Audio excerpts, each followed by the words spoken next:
सामान्य विज्ञान से रिलेटेड कुछ महत्वपूर्ण टॉपिक हैं जिसके बारे में हम लोग अध्ययन करेंगे जिसमें हम लोग सी टेट, यूपी टेट, अन्य स्टेट टेट, इसके साथ साथ रेलवे ग्रुप डी, अन्य जो प्रतियोगी परीक्षा है उसके लिए उपयोगी है।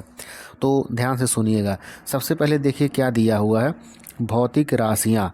तो भौतिक राशि किसे कहते हैं? किसी वस्तु, पदार्थ या परिघटना का गुण या इस गुण के संख्यात्मक मान को कोई मानक संदर्भ प्रदान किया जाता है। मानक मतलब उसे मापने के लिए एक मान होता है, उसी को कहते हैं मानक। जैसे वस्तु का द्रव्यमान, लंबाई, बल, चाल, दूरी, विद्युत धारा, घनत्व आदि, ये सभी हमारे क्या है? भौतिक राशि है। क्या है? भौतिक राशि है। आगे देखिए क्या दिया हुआ, मात्रक।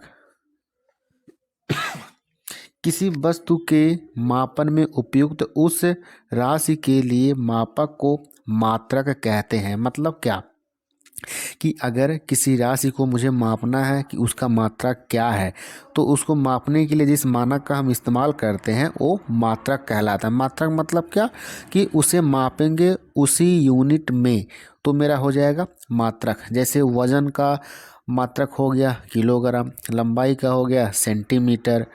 तो ये सब हमारे क्या है? मात्रक है। ठीक है। अब आगे देखिए, ये जो मात्रक है, मात्रक दो प्रकार के, एक होते हैं मूल मात्रक, दूसरा होता है व्युत्पन्न मात्रक। मूल मात्रक किसे कहते हैं? मूल मात्रक उन राशियों को कहा जाता है जो स्वतंत्र होते हैं, आज़ाद होते हैं, जो किसी दूसरी राशि पर निर्भर नहीं रहते हैं। जैसे लंबाई, द्रव्यमान, समय, ये जो मात्रक है दूसरी राशि पर निर्भर नहीं रहते हैं, आज़ाद रहते हैं, स्वतंत्र रहते हैं, और इन मात्रक को कहते हैं मूल मात्रक। और जो दूसरा हमारा मात्रक है वो क्या है? व्युत्पन्न मात्रक। व्युत्पन्न मात्रक किसे कहते हैं? मतलब किसी के माध्यम से उत्पन्न हुआ है। व्युत्पन्न मात्रक उन राशियों को कहते हैं जो मूल मात्रक की सहायता से व्यक्त किए जाते हैं। मतलब मूल मात्रक तो रहेंगे ही रहेंगे, इसके साथ साथ व्युत्पन्न मात्रक, व्युत्पन्न का मतलब उत्पन्न हुआ, किससे उत्पन्न हुआ? मूल मात्रक से, तो उसे हम क्या कहेंगे? व्युत्पन्न मात्रक। उन राशियों को कहते हैं जो मूल मात्रकों की सहायता से व्यक्त किए, जैसे त्वरण हुआ, वेग हुआ, आवेग हुआ। त्वरण में, वेग में, आवेग में, इन सभी में मूल मात्रक के माध्यम से ही हम मापते हैं, और इस मूल मात्रक में जो व्युत्पन्न मात्रक होते हैं ये हमारी मदद करते हैं, हेल्प करते हैं। ठीक है। आगे देखिए, आगे हम पढ़ेंगे राशि और उसके मात्रक। तो राशि क्या है? अंतर्राष्ट्रीय मानक, मतलब स्टैंडर्ड इंस्ट्रूमेंट। ठीक है। देखिए यहाँ पे क्या क्या दिया हुआ है।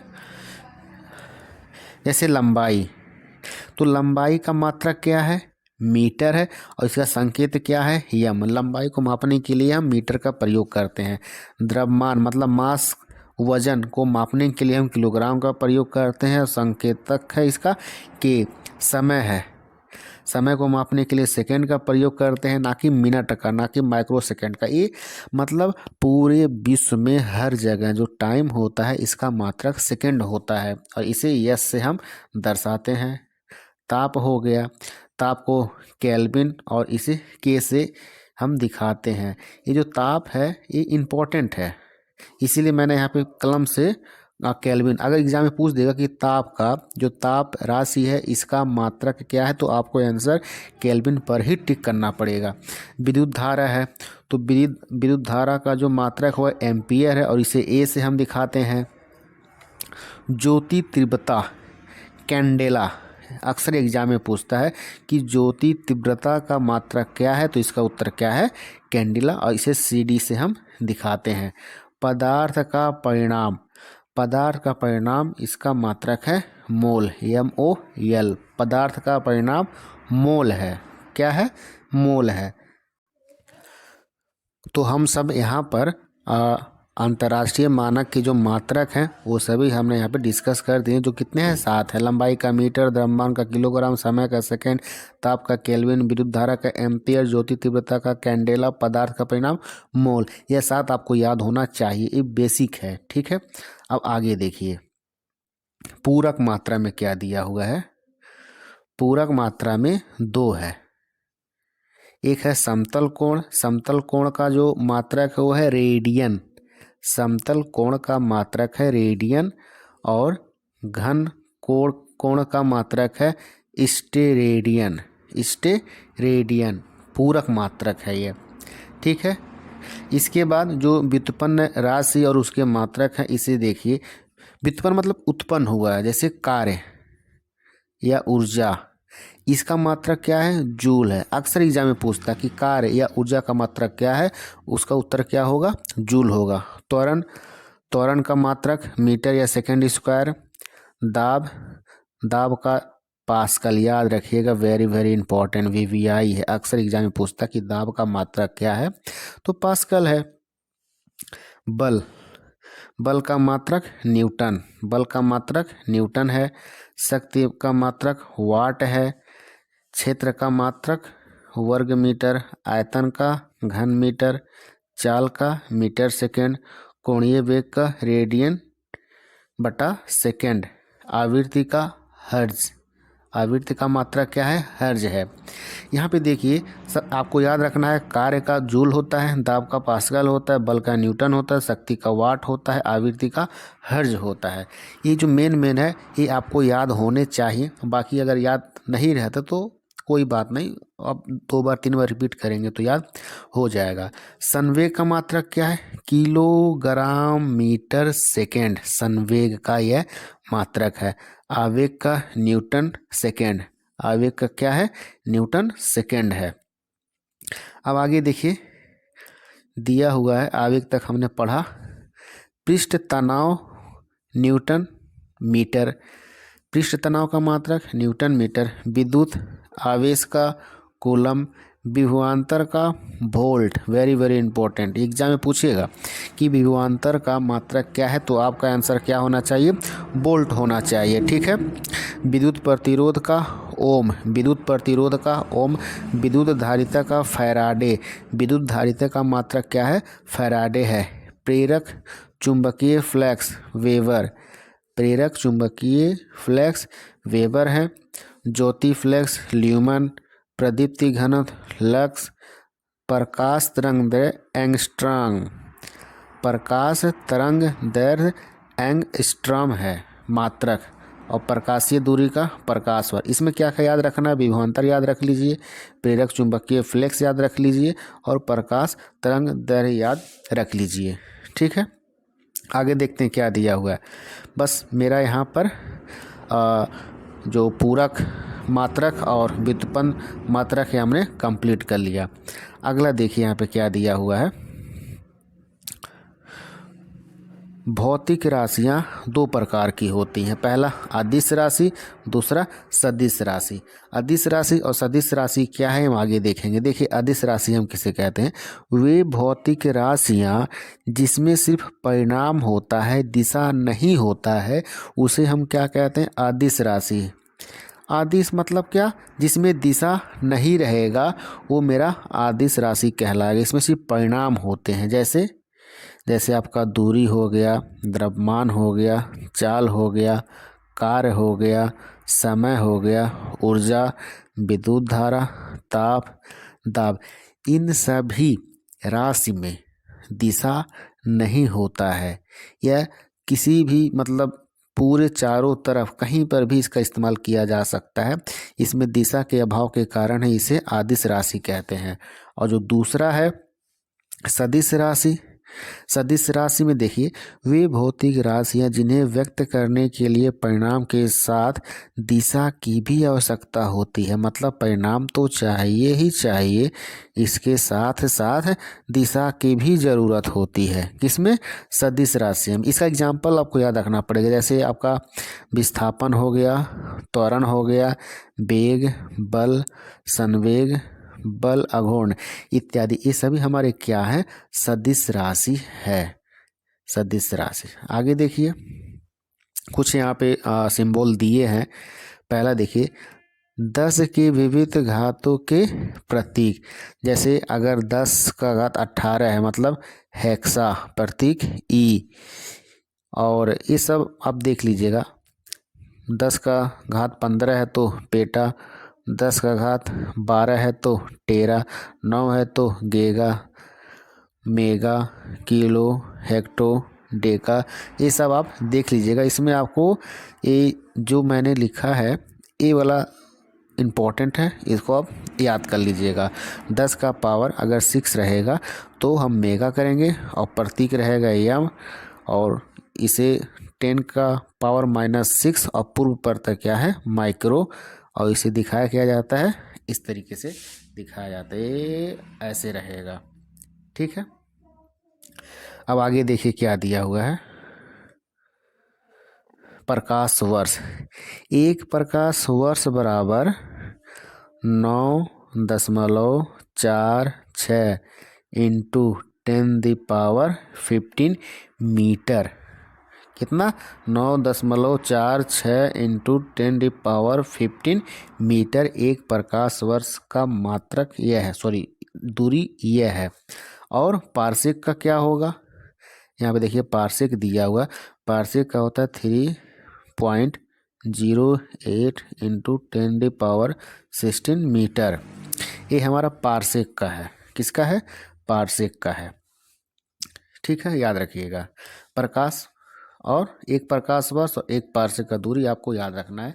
एक प्रकाश वर्ष का है 9.46 इंटू 10⁻15 मीटर और एक parsec equal to 3.08 into 10⁻16 metre. गति, मोशन देखिए किसे कहते हैं। मोशन किसी वस्तु की स्थिति किसी स्थिर वस्तु के सापेक्ष बदल रही हो तो वह वस्तु गति में कही जाती है। कोई वस्तु स्थिर है, एक जगह स्थित है और उसके स्थिति में बदलाव हो रहा है, मतलब यहाँ से वो मूव होके किधर भी जा सकती है, ऊपर नीचे दाएं बाएं किधर भी जा सकती है, तो वह वस्तु गति में कही जाती है और इसी को हम क्या कहते हैं? मोशन कहते हैं।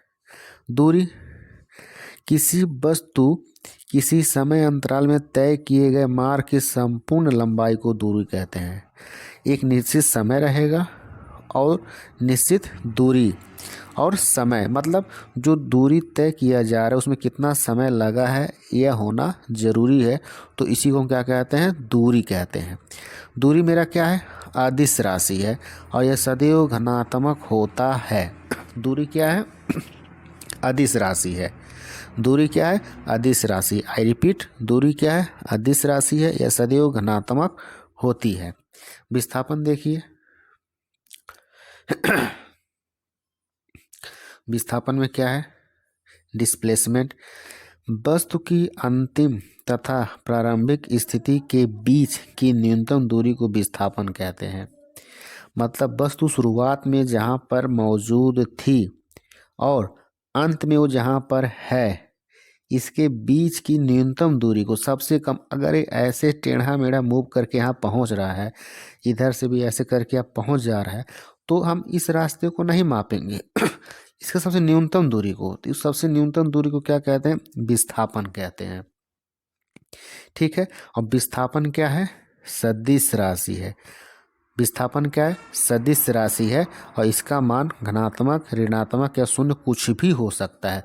ये पॉजिटिव में भी हो सकता है, नेगेटिव में भी हो सकता है या शून्य हो सकता है, कुछ भी हो सकता है विस्थापन। ठीक है। अगला है मेरा चाल, स्पीड। कोई वस्तु एकांक समय में जितनी दूरी तय करती है उसकी चाल कहलाती है। मतलब समय का जो यूनिट है, न्यूनतम यूनिट, और उसे समय के अंदर वह वस्तु जितनी दूरी तय करती है उसी को हम क्या कहते हैं? चाल कहते हैं, स्पीड कहते हैं। ठीक है।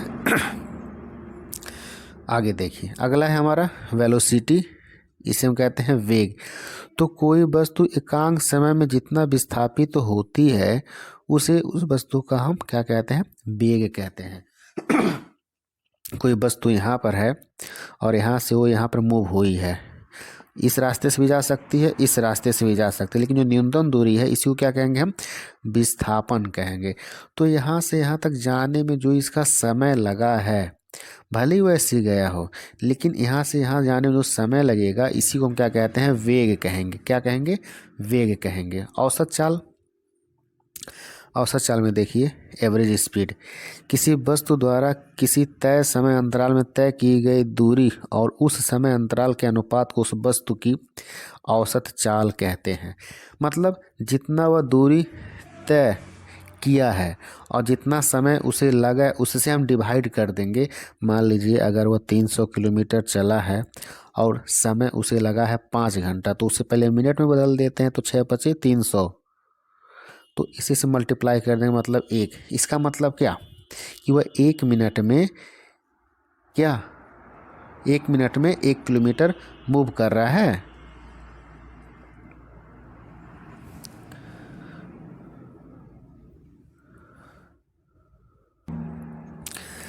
तय की गई कुल दूरी, मतलब जितना दूरी उसने तय किया है, 500 किलोमीटर दूरी तय किया है। अब इसको समय इसे तय करने में लगा है 5 घंटा, तो 5 से भाग दे देंगे तो आएगा मेरा क्या 100, मतलब 1 घंटे में वह 100 किलोमीटर मूव कर रही है। ठीक है, आगे देखिए अगला हमारा है वेलोसिटी वेग। वेलोसिटी वेग क्या होता है?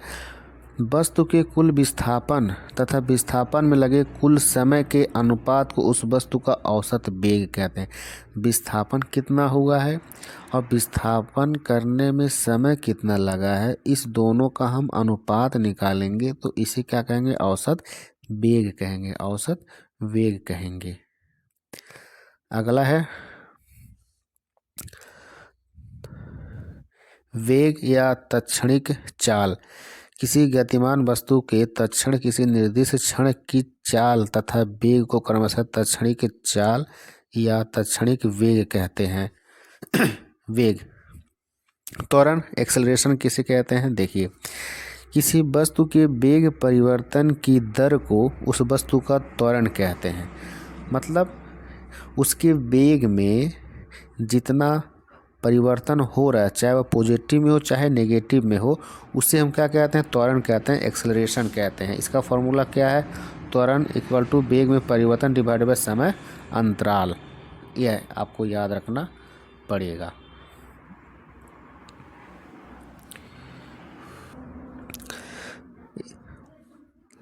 यहाँ पर देखिए क्या लिखा है, यदि समय के साथ वस्तु का वेग बढ़ रहा हो तो त्वरण धनात्मक होगा, यदि समय के साथ वस्तु का वेग घट रहा हो तो त्वरण ऋणात्मक होगा।